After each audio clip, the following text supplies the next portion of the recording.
Good afternoon and welcome to the Jay Duke Show on Horse Network. I want to thank Carly Sparks for producing the show and putting it all together. Today is part 2 of our shows on the mileage rule in North America at the horse shows. We did part 1 2 weeks ago. We had a wonderful conversation, had a wonderful round panel with Jimmy Tranome, Mary Babick, and Ann Glavin. And today I have 2 wonderful guests as well. Dale Harvey and Rodrigo Pessoa are joining me. And then in 2 weeks' time, we're going to have part 3, the final part of our series, with 2 of the top head honchos from the USEF are going to be joining us. So that is great news as well. So we're here to discuss this mileage rule. We're here to talk about some questions about it, talk about some problems and issues with it, talk about some good things about it, and hopefully to come up with some solutions for this. That's what this is all about, is to make the sport of equestrian better for everyone in it. So thank you very much for joining us today. I want to thank Perfect Products for coming on the show. They're a previous sponsor as well, and this is really a super company for all of you that are into horses. Revolutionize your horse management program, from performance, digestion, metabolism, hormones, joints, allergies, immune system, tendon and ligament repair. Perfect Products takes care of all of it. As leaders in the management and preparation of top performance horses, they create the most effective formulas while avoiding all prohibited substances. They're all FEI approved, and everything in them is great for your horses. And I have a personal story with Perfect Products. We had a young horse this past year in California, and she was just a little off her game, and we used the Perfect Products Harmony, and it just within 2 days made such a wonderful difference to this young and exciting superstar horse of ours. And I can't thank Perfect Products enough for what they did. And we used it all year with her, and we'll continue to it. So the Perfect Products Harmony, I can tell you personally, is a wonderful, wonderful product. I also want to thank Pomeroy Lodging. So coming up here, we're going to be announcing this actually today. We have, through the Jay Duke Show, 2 giveaways coming up. We have a weekend giveaway, 2-night stay at the Kananaskis Mountain Lodge in beautiful Alberta. And they have a Nordic spa there, and that's a great giveaway. And then we also have a 2-night stay in Alaska at the Alyeska Mountain Resort. And all of this is courtesy of Pomeroy Lodging. So there'll be further details on that, on how to enter our contest. And I think we could all use a break from 2020, and nothing like a nice little weekend getaway at a Nordic spa. So I want to bring on our guests. We're going to start with Dale Harvey. So Dale's an old friend of mine, Canadian team rider, wonderful gentleman, and he runs West Palm Event Management Company. They run over 15 top quality horse shows in California each year. Dale's very respected in the management part of it, and we're really looking forward to his viewpoint today on what he thinks about the mileage rule and how that works for him and how that does not work for him. I also want to bring on our other guest, and that is Rodrigo Bissoa. All of you who are fans of show jumping are going to know Rodrigo. Gold medalist at the Olympics, 3-time World Cup finalist, for World Cup finals winner. And so he's going to provide a wonderful viewpoint for us today from a top competition rider, what it's like with this mileage rule and his opinions and thoughts on that. So Dale, let's start with you, and thank you for joining us. And I believe you're coming to us from California, is that correct? I am. My fellow Canadian, Jay Duke. That's right. Yes, go Canada. We love it. And this does affect everyone in Canada too, because the mileage rule, is in North America, is in Canada as well. And, so many, of course, Canadians live in the United States. So the mileage rule is a really big thing for all of us here. So, you're involved obviously in running these shows and have to deal with the mileage rule. Can you talk a little bit about it? Just some basics to give our viewers an idea of what the mileage rule is to you as a horse management team. Yeah, well, I think the first thing that people need to understand is that the mileage rule is different in different parts of the country. For example, in California, an A to an A rated horse show is 250 miles. In the Northeast, I believe it's 125 miles, and in Florida, during certain times of the year, I believe it's 125 or 150 or something like that. So it's different across the country, and I think the thought in those different restrictions are based on density of competitors. So I think that was, or that is the basis or the basic thought behind the mileage rule. And in California, California has got definitely a finite group of competitors, a finite base of potential competitors that might compete at any show. So, you're depending on what part of the country you're in, you're dealing with a completely different market and density of competitors and that sort of thing. So I think when you're looking at the mileage rule, you have to realize that it's not the same everywhere. As is the country is not the same everywhere. It's very different. Horse shows happening in Tennessee or Louisiana or Arkansas, the situation is very different than in Southern California. And Southern California versus the Northeast, again, is very different. Like we, the number of potential competitors here is a fraction of what you could potentially draw, in New York or New Jersey or someplace like that. So, I would go ahead. Sorry. It is. You're right. It's a very large country, of course, the United States, and there's so many tens of thousands of equestrians and competitors. So it is difficult to put a blanket statement or a blanket rule in place. I just want to talk a little bit about from the USEF here. So the mileage rule was first put in place in 1975, but at that time the USAE and then USA.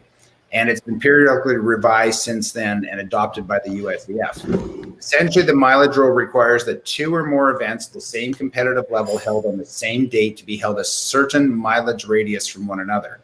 The purpose of the mileage rule appears twofold. 1, to concentrate elite riders into fewer competitions in order to yield the most competitive international equestrian team possible. So I have some questions about that thought. And 2, to promote equestrianism nationwide by requiring promoters to hold licensed competitions in more diverse locations.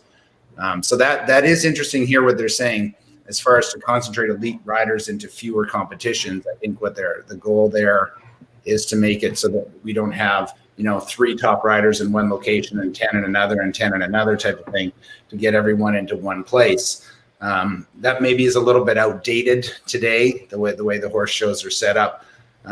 Rodrigo, when you're looking at competing at horse shows, you compete all over the world and you're setting your show schedule, but you spend quite a bit of time in the States, especially in the winter time.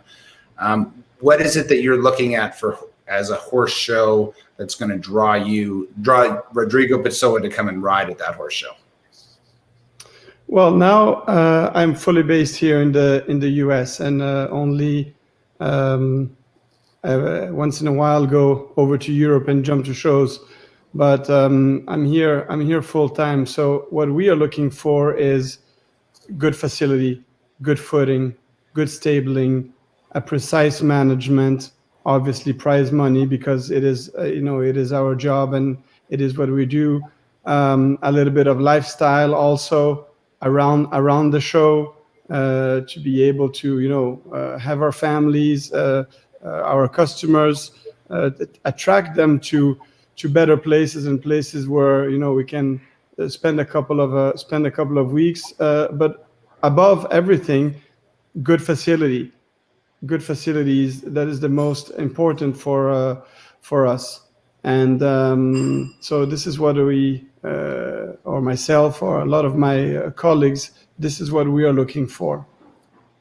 Okay, and Dale, as a show management team, what do you think is the most important part of running the show that you provide to your customers? Like, what would be, the number one priority that you'd say, hey, we really got to make sure this is there so we get a barn, we get a rider like Rodrigo at our horse show? Right. Well, I would say all of the things that Rodrigo just spoke about are all of the things that are also my priority.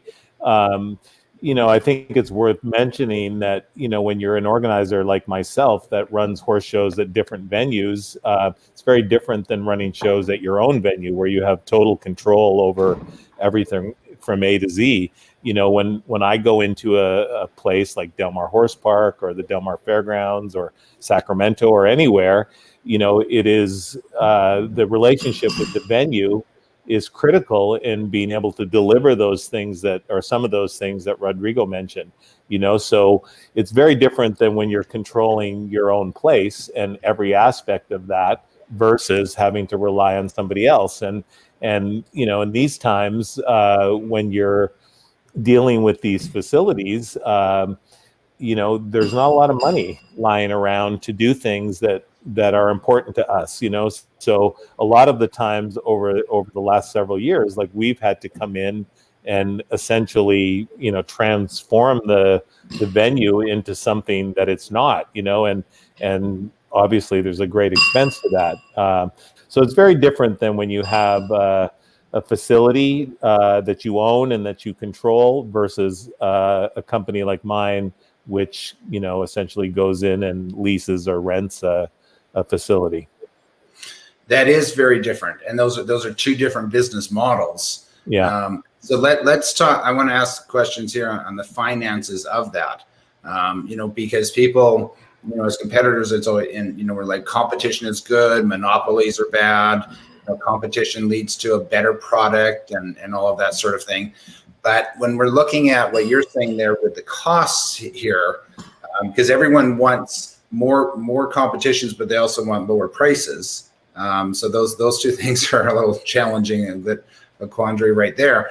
What would you say about, when you've got to go in there and try to make these horse shows work? Like if you had someone running a horse show, say 10 miles down the road, like the situation we're looking at in Ocala, Florida. What is your thought as a show manager? Can you make that happen? Can you make that work? Well, I think you can adapt to anything, right? If those rules changed, you would adapt to them. Either that, or you would, go to hairdressing school instead if you couldn't make it work, right? But the fact is, just sort of referencing the Ocala situation, that came out of left field. Really, there are no rules that support what's happened there. The first of all, giving them the dates in the first place, what rules did they use to do that? So that, in my opinion, that was the beginning of the problem.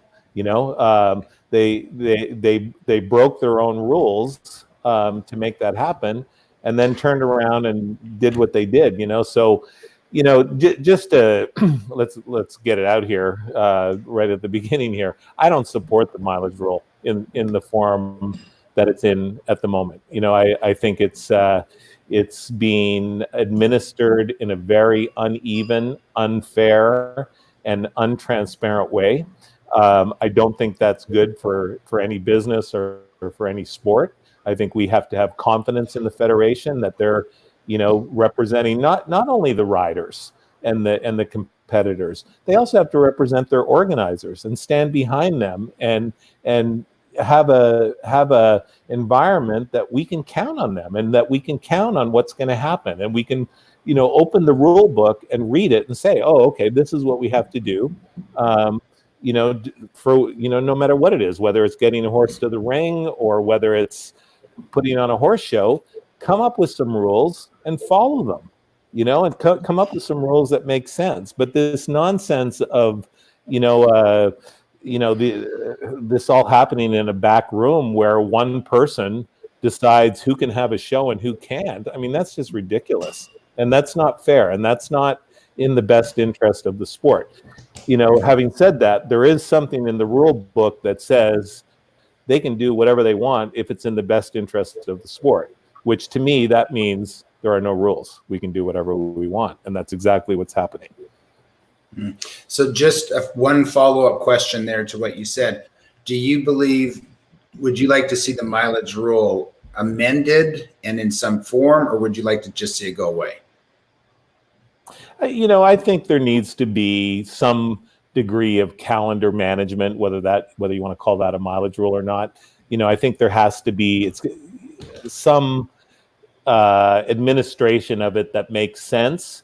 To me, the mileage rule, like I just really have a feeling that if we rolled this back and let the free enterprise system work, I just have a feeling that we would all be better off. Now, having said that, I'm not saying that there should be no caveat to that there shouldn't be some calendar management, and how you want to define that is really to be determined. But I do think that what's happening right now is not right, and the big shows, the big circuits, World Equestrian Federation or WEF and Tom Circuit and Thermal, and those big circuits, they don't need protection. They have plenty of competitors to choose from, and so they don't need mileage protection. I think the real problem comes when you start to look at the smaller shows, and if we roll back the mileage rule, what's going to happen to the smaller shows? Are they going to just go away to where we only have the big circuits and the big companies running shows? That is a worry for sure. But I still believe that we're on the wrong track, in my opinion. Okay, I definitely want to get to what you just said there about the smaller shows and the big box shows. But first, I want to go to Rodrigo, and let me just ask you straight out: what is your opinion on the mileage rule? What are your thoughts? I am like Dale. I am against the mileage rule because it's been written a long time ago, and it needs a serious update. I think that we don't have to do away with it completely, but it has to be adapted to, the era that we are in today. And think about the number of riders, the number of owners, the increase of that number since 1975 when they started the mileage rule until now. The volume is so much bigger now. So you need to be able to spread people around a little bit and give the choice. Like Dale said, of course, these big organizations like WEF or Thermal, Tom shows, they don't need the protection. They're big. Their volume is huge. So what is it going to be? What's the problem of someone else having a show down the road with 250 horses or 300 horses? What are they losing? It's nothing. It's peanuts. But you'll have the opportunity of someone else to put up a good show. And the prize list is a commercial offer. You have to put it out there, and whoever wants to come, comes. And if you offer good footing, a better restaurant, better VIP, stabling, prize money, it has to be, it's an open market. It has to be an open market. And but I do agree that there needs to be a task force or committee to really examine the schedules and what the shows are asking for, because sometimes they won't be even competing between each other because they're target for two different products. I'll give you an example. A European company was organizing a show in Long Island, 5-star and 2-star. And a show organizer in Princeton, not to name him, was against the show because of the mileage rule and was basically blackmailing the organizer in Europe because, he could not organize the show. There were two different shows that had nothing to do with each other. One was a 5-star and 2-star, and the other one was 1 meter classes, 1 meter 10, and some hunters and stuff. They had nothing to do with each other, but he had the date and he was not letting this big show happen. And this has happened along the years here, and I think that this has really held back American show jumping, the mileage rule. I think that it has been the biggest holdback on the growth of the sport here, because the organizers have become very big, very powerful, and are crushing, smaller ones or people that want to do a different product, a boutique show, something smaller. Nobody wants to do, not everybody wants or can afford to do a 5,000 horse show, or 2,000 or 1,000. Someone may want to do a 200 horse show for 2 or 3 days, not for 12 weeks, but for 2 weeks in January and 1 week in March and 1 week in June or something like that. You know what I mean? So I think that there needs to be a committee to examine everything that's on the table and be fair and equitable to everyone, to give everyone a fair chance of organizing. And I think that in this way, we can really make a step forward in making the level of the shows better and the quality of the shows better as well. Because there's no other country in the world, that has the wealth that the United States have on showgrounds. Nowhere else in the world. The richest people in the world are on American showgrounds, but the shows are not to their level. We have to make the level of the shows better here and give opportunity to people to organize a different product. Well, that's powerful stuff, and you said a lot there. And I mean, really, we have the best guests on this show. I love what we're doing, and thank you guys so much for this. So, Carly, I want you to bring up a quote here because there's a couple of things I want to get back on both sides of what Rodrigo said. But I want to bring up Ramiro Quintana's quote. So Ramiro Quintana is a top South American rider, Grand Prix rider, who spends a lot of time in the United States. And he says, when you start having options, people start deciding what works for them, and you create more demand for people showing, and you encourage people to ride. Hopefully, the competition will bring costs down. So again, that is the free market policy and such. But if we look at the other side of that, horse shows are expensive to run, and I don't run horse shows, so I can't specifically speak to that, but I know that, they're a lot of work and they cost a lot of money. There's a lot that goes into it.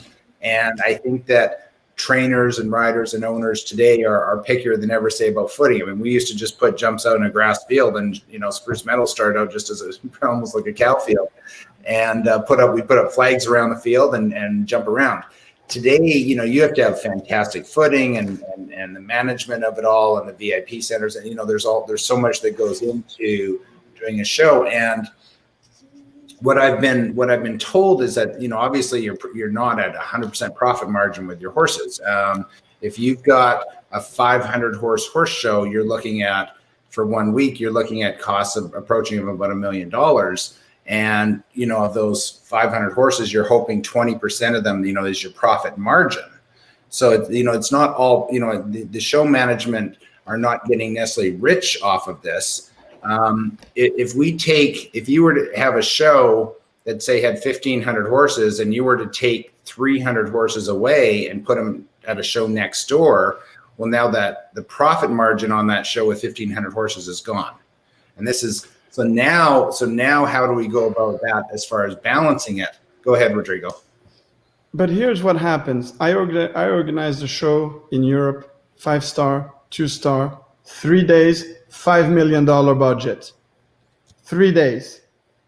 You have to go and find the money somewhere. Sponsors, TV. In Europe, that's the way you find the money, is sponsors and TV.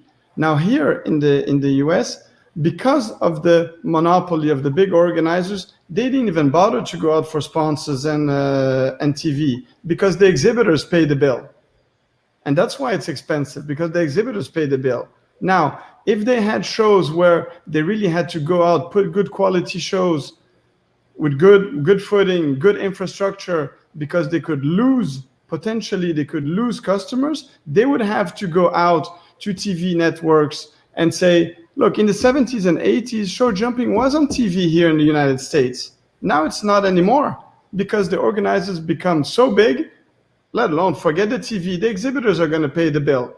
And that's where it's wrong. If you had more competitions between them, they would really have to put a better product and go out and really engage to sponsors and try to get them promote and say, look, sponsor my show, because it is going to be on television. I have 20 minutes on television, not on live stream, but on television, and you can advertise, and you have, a facility where you can bring customers, where you can bring your guests, and Now half of the horse shows here in America, you cannot bring people to the horse shows.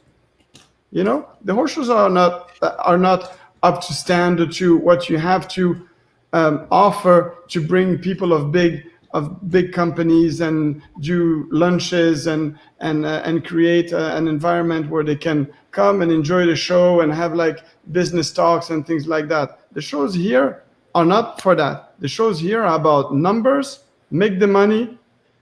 Unfortunately, not all of them, but most of them are to make them the money, numbers, and forget about sponsors and forget about TV. And this is where it has fallen behind massively with Canada, Spruce Meadows particularly, and Europe, where the numbers are much smaller, but they do have to go out and chase sponsors and put in TV.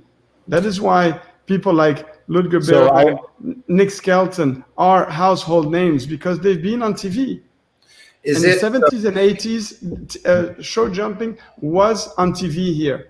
And somehow they said, forget about that, let's do numbers. So is it realistic? So Dale, I want you to reply to that. Is it realistic to say, we can go out and get, corporate sponsorship to support these shows in America? Like, is that even possible? Yes, it's realistic that it can happen, but I'll tell you it's not easy. But I want to back up for a second and address something that Rodrigo said. When you're talking about a winter circuit of 1,000 plus horses, 1,500, 2,500, that's a different animal altogether. When you're talking about the majority of shows in the United States that are, 300, 400, 500, 600, 700 horses, that model is extremely difficult not to lose money on.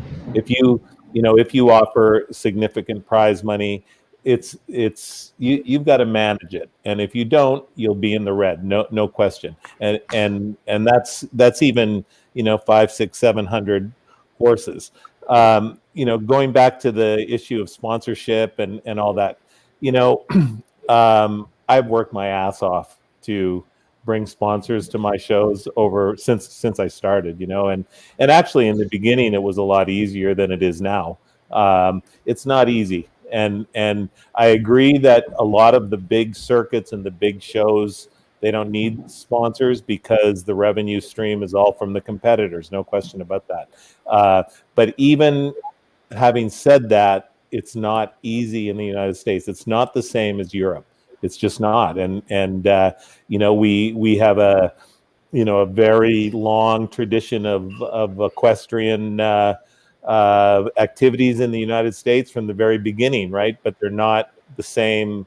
It's not the same history as what you find in Europe. So the interest in show jumping and in equestrian sports in the U.S., I think, is something that is marginal, and I have to say, not tooting my own horn, but I'm the only one on the West Coast that has even tried to create events with an audience, and we've succeeded in doing that. Sacramento, Del Mar National, Del Mar International, those shows, we succeed in filling it and selling out.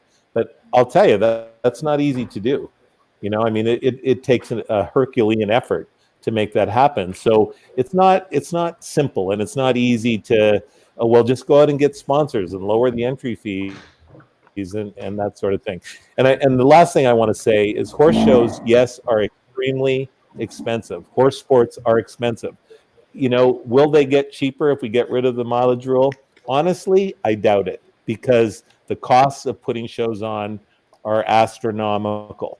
But the point about that I want to make is you don't have to go to Palm Beach. If you're looking for a cheaper, less expensive experience, there are a lot of other options that you can go to. And, here in California, you don't have to come to my shows or go to Blenheim or out to the desert. There are lots of shows that you can go to that are a lot cheaper.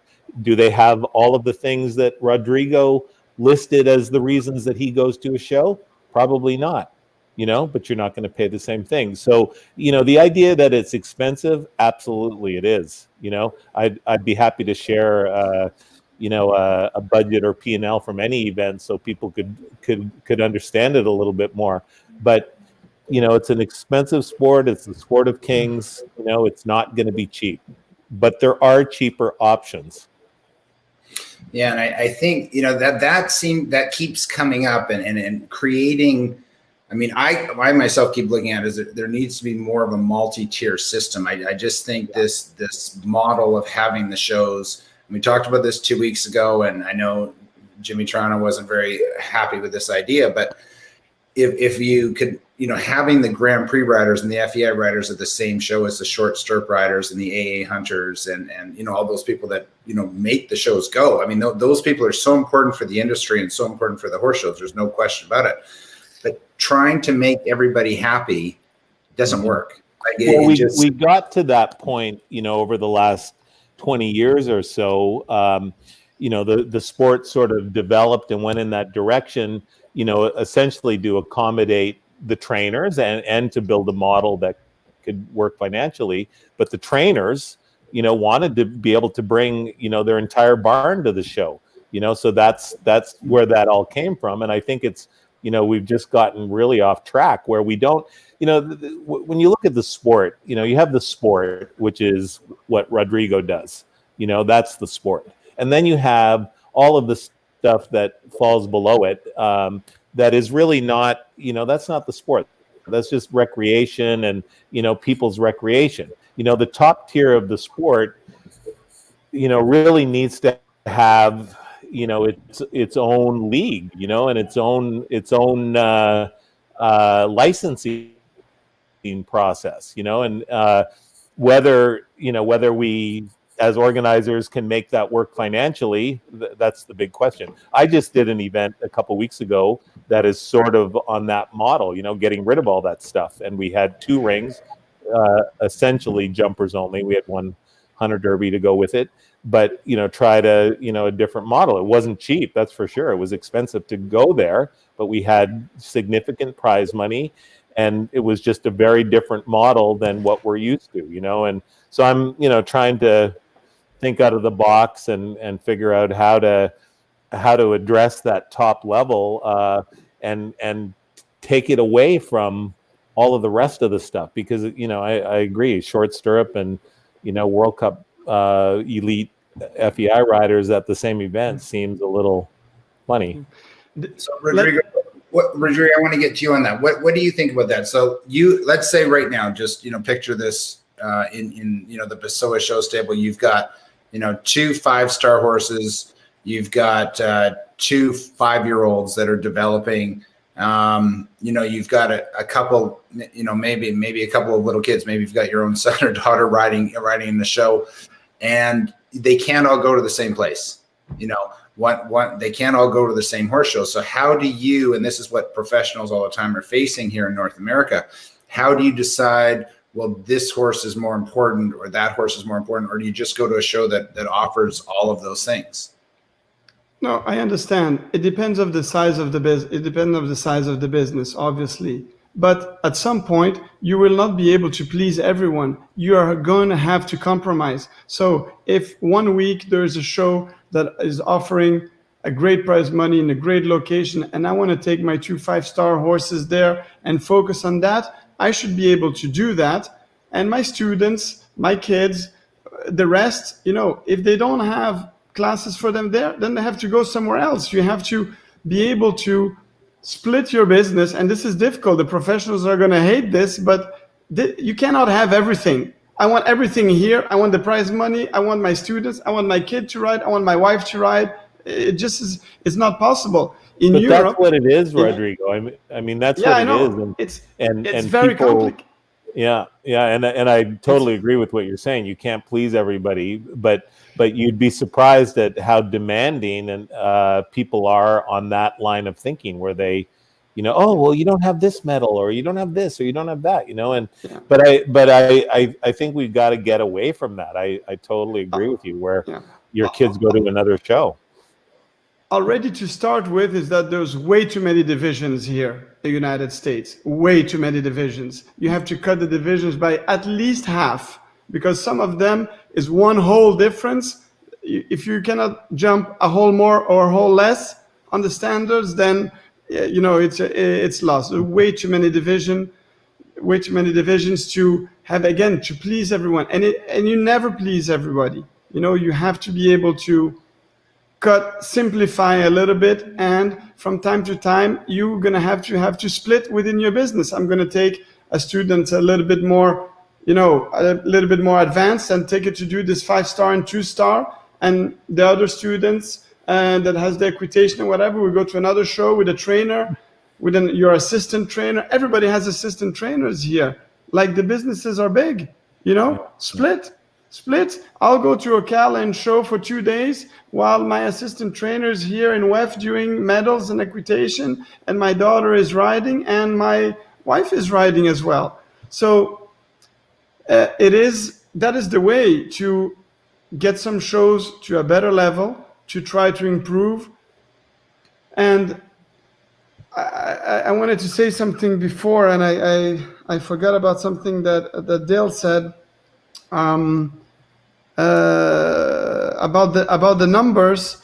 It is very, very difficult to make the numbers work and do it right and please everyone or almost everyone, and come out on the Sunday evening, close your books, and to stay ahead. It is extremely difficult, and the organizers have to really, I'm not saying of these big massive ones, but more smaller shows and with smaller numbers, it is an incredible exercise to please everyone and make the numbers work and be able to do the shows week after week. It is not simple, and I have a lot of understanding for the organizers, because I did it myself, and it is difficult to sell the sponsors and everything. It is extremely hard.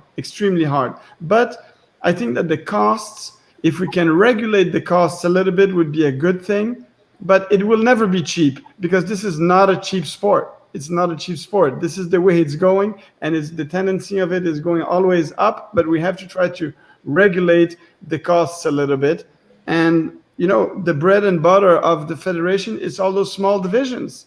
It's not us. It's not me with my 2 horses showing. It's it's the small classes, the people that have the horses at home and that come to the show trailer, go back home. These are the people, and for them we have to offer also a better product, because their needs are not very much different than ours.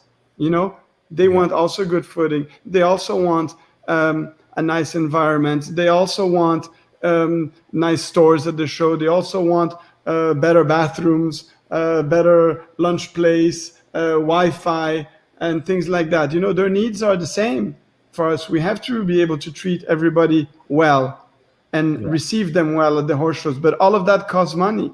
So it's never going to be a cheap sport, but we can do better and give the possibility. I think the bottom line is give possibility to people to do. Give a choice. Give a choice. Yes. Give an option. Give an option. And I just want to choose. I want to address the cost thing real quick before we move on too.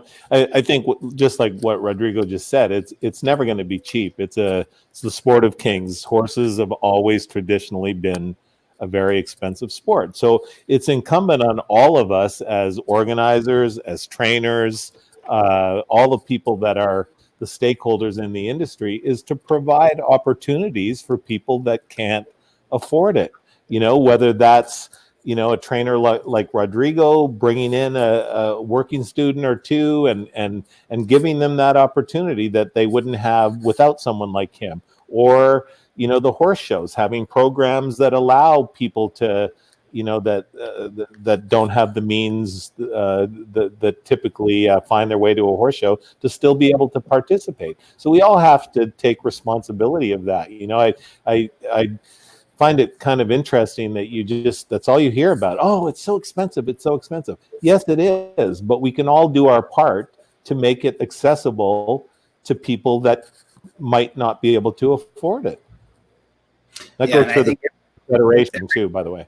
everyone does have to chip in. And again, what I'd like to do with this 3-part series that we're doing is hopefully to come up with some ideas and solutions to move forward. And then that is going to take a group effort to make happen. And as we've all experienced in the equestrian world, getting everyone together is a little bit difficult. But we just had Ludger Beerbaum was on the show last week, and he was talking about how he felt, and even in the past 5 years, that the riders around the world are coming closer together, more in their vision of what they want. And so I don't think we can give up on it. So Rodrigo, let's go to you on that. What do you think would be a solution here? So let's go back to the WEC and Ocala situation. Like, are you as a rider, are you looking at competing there, or do you want to compete there, or what are your thoughts with that specific situation? Because that's really what started all of this, and I think we need to address that. Yes, of course. I think that the facility has been built. It's taken like 3 or 4 years to build. The facility is now there. You have a gentleman that I don't even know the gentleman. But you have a gentleman that has invested probably $500 million or more into a facility. If you are the federation, if I was the federation, I would be, well, this guy is like pouring money into the sport. Let's try to accommodate. Let's try to see what we can do here. Let's try to find solutions. But instead, you're going to pick a fight now with a guy that has a lot of money, more money than federation will ever have or whatever, and pick a fight with this guy and try to give dates and take away dates and start playing like this.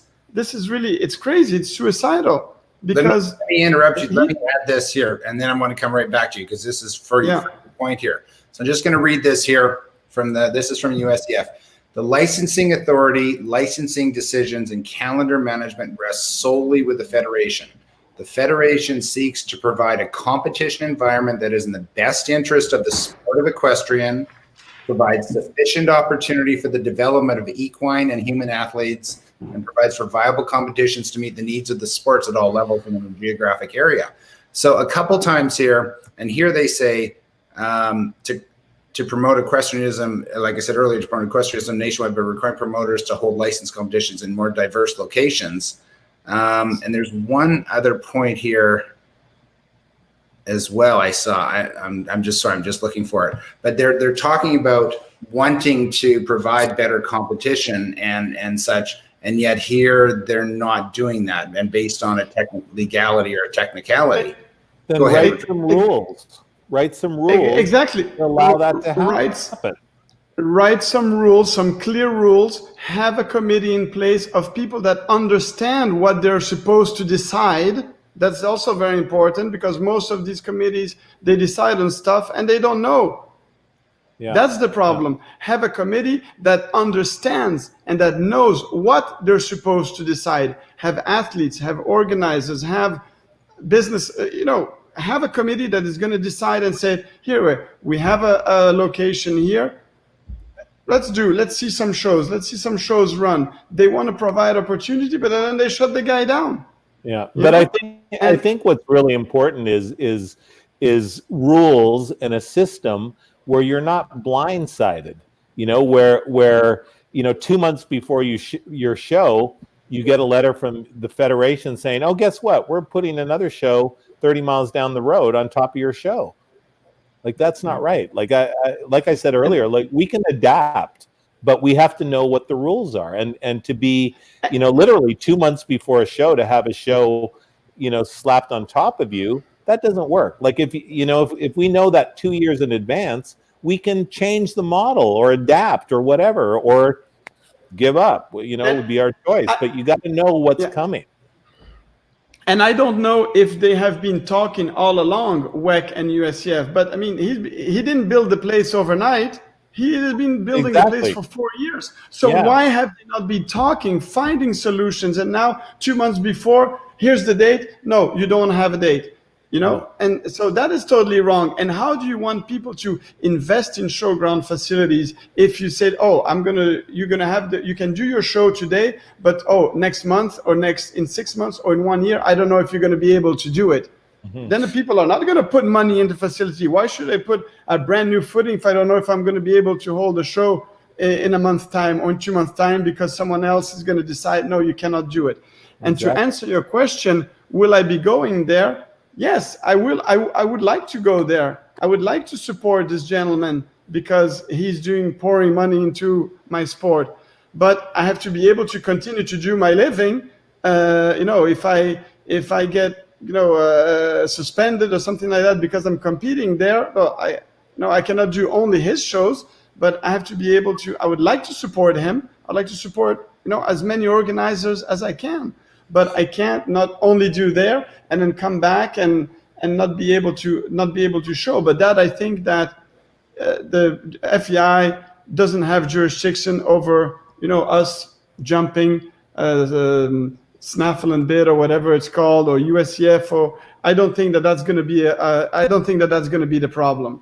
I think that the problem is going to be, will he be able to run his shows? And if the shows are going, I think that there's a lot of people that want to go, want to support, want the possibility to diversify, and I think that that's a good thing. So to answer your question, yes, we will go if we have a precise set of rules and not just say, oh no, be careful, you're going to be suspended because you're going to show there. Who says? Where's the rule? Show me the rule where that is written. Exactly. Oh, you cannot go and eat in that restaurant because you're going to get you won't be able to go in the next restaurant the next day. Show me why. Okay, give the opportunity. Dale, I have a two-part question for you. Part one is as I understand it, is when you are granted dates, that is for 1 year. That's part one of my question. And part two is that if another show manager wishes to come into your area of a dates that you own, that they first of all contact you personally to see if there can be some sort of resolution to that. And then if there is not, then they approach the USEF with a written proposal about running a show within your area on those dates. Can you speak to those two? I mean, that's more or less how it happens. Typically what happens is somebody would apply for a date through USEF. They would be told no. The federation would suggest they contact the other organizer. And if you can't come up with an equitable arrangement, then it goes back to the federation and you can apply for a mileage exemption. And this is what I'm talking about, when I say, the idea of somebody coming along and having a horse show put on top of you 2 months before your show. This is what happens, is these mileage exemptions basically circumvent the rules.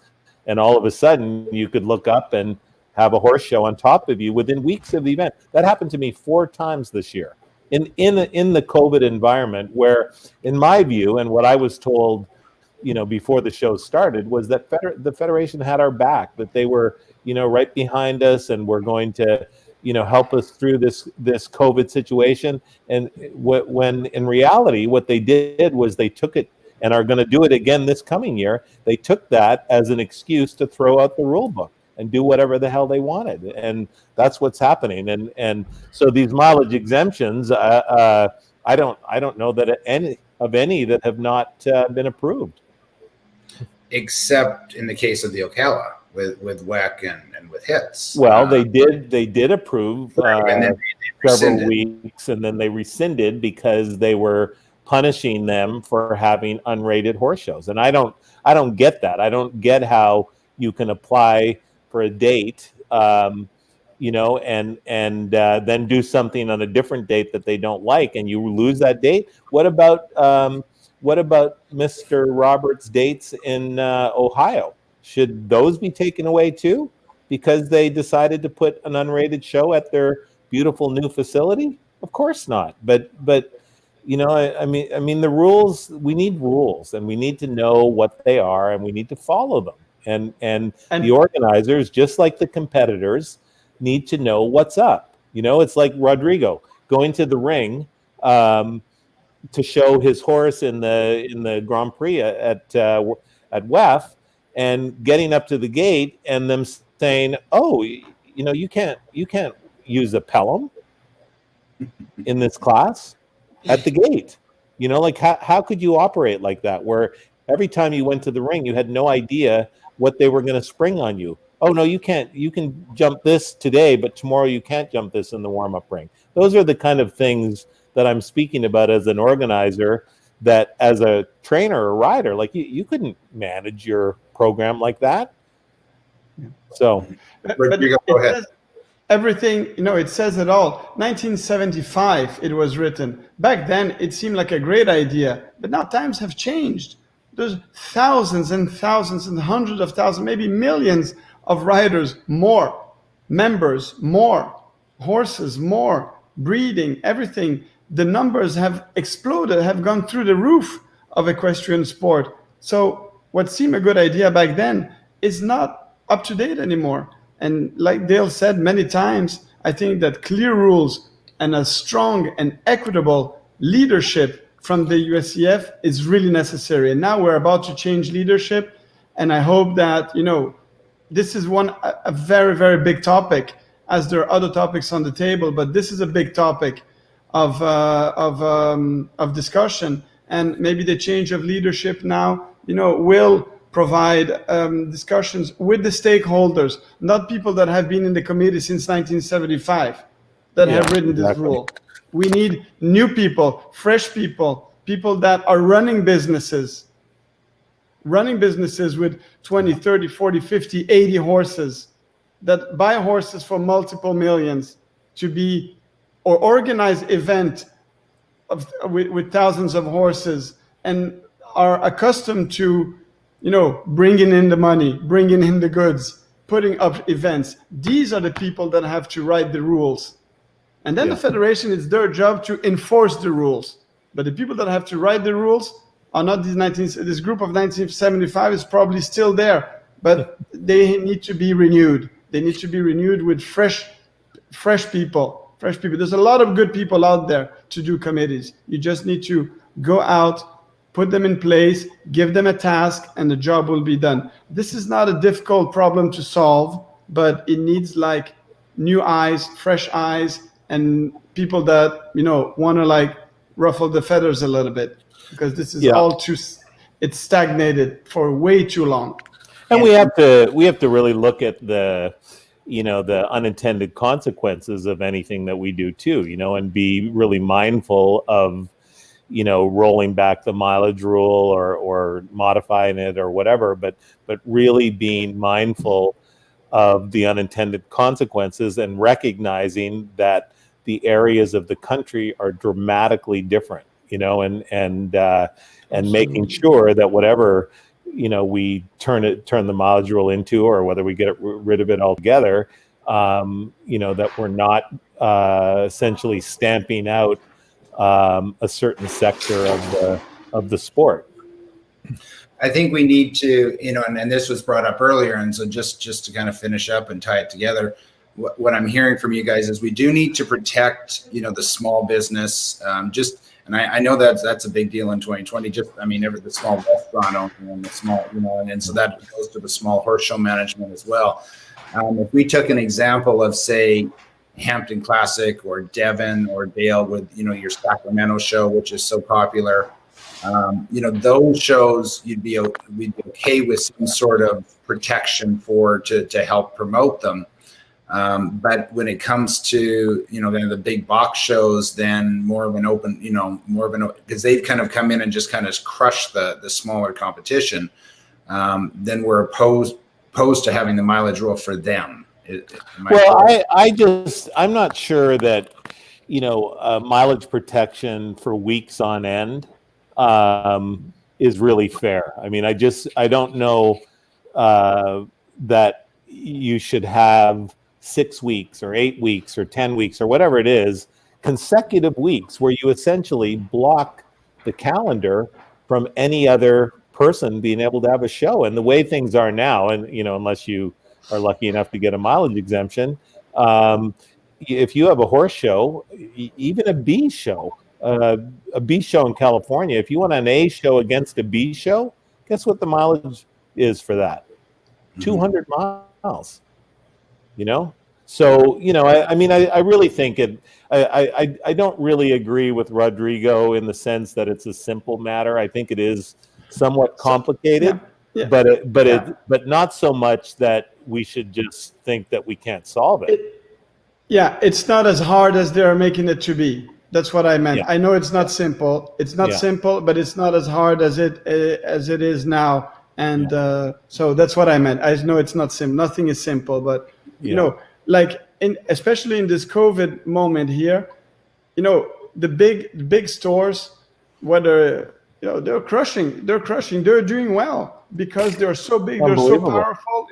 They're going forward. They've had their best years, whether it's Walmart, whether it's Home Depot, Kmart, Target. They're doing great. Now the little ones, they are struggling. People are closing left and right, and the shows are the same. The big shows, they don't feel the crisis. Shows are full everywhere. Shows are full everywhere. Shows are full. So it's a very challenging time also, in the world. But there's a lot of people, wanting to show and wanting better shows, and there's a place for everybody, and we need to take care of everybody. And that's the job of the federation, that they have to take care about everybody. Yeah, I challenge the federation to address this issue and come up with a panel of people, a group of people that can look at it and come up with some recommendations, and soon, not 10 years from now or 2 years from now, but soon, and yes, in 2 weeks we're going to ask that question. In 2 weeks on the show, the incoming president, Tom O'Mara, is coming on, and the CEO, Bill Maroney, is coming on the show.